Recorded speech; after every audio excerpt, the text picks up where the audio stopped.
সেই দেশে জামাতের আমিরের নামে মিথ্যা খবর ছড়ানো কিন্তু খুব একটা কঠিন কাজ না।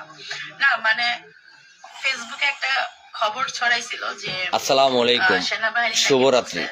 কেমন আছেন প্রিয় মানুষগুলো, কাছে গিয়ে বা শহরগঞ্জে নগর বন্দর যে যেখানে আছেন সবাইকে জানাচ্ছি শুভরাত্রি। আজকে মায়ের রমজানের দ্বিতীয় দিন।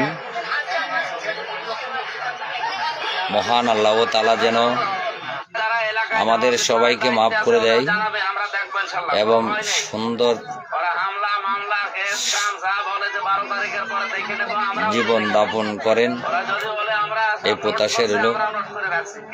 মহান আল্লাহ তাআলার অশেষ রহমতে দীর্ঘ এই 18 বছর পরে স্বৈরাচার ফ্যাসিস্ট সরকারের সময় আমরা কোথাও বসে চা খাইতে পারিনি, কিন্তু আলহামদুলিল্লাহ অবশেষে বৈষম্য বিরোধী আন্দোলন, ছাত্র জনতা ঐক্য আন্দোলনে ফ্যাসিস্ট স্বৈরাচার পালিয়ে যাওয়ার পরে শান্তিপূর্ণভাবে কিন্তু আমরা এখন বসবাস করি।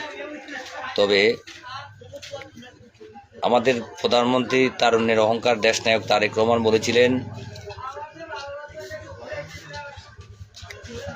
মিছিল মিটিংয়ে থাকা পিছনে যে ছেলেটিও হাত তুলেছে তারাও দলের পরিচয় পাবেন।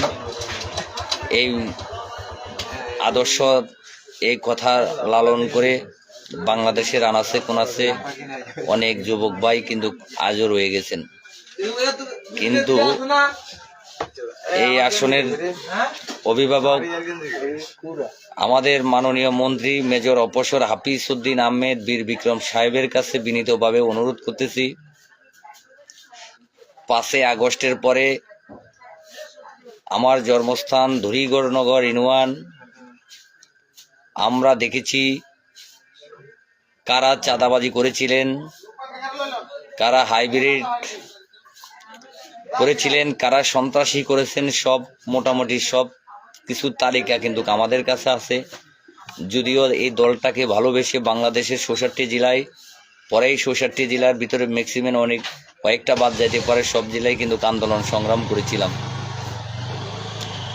আমরা দেখেছি এই 5 তারিখের আগে যারা আওয়ামী লীগের বড় সন্ত্রাসী ছিলেন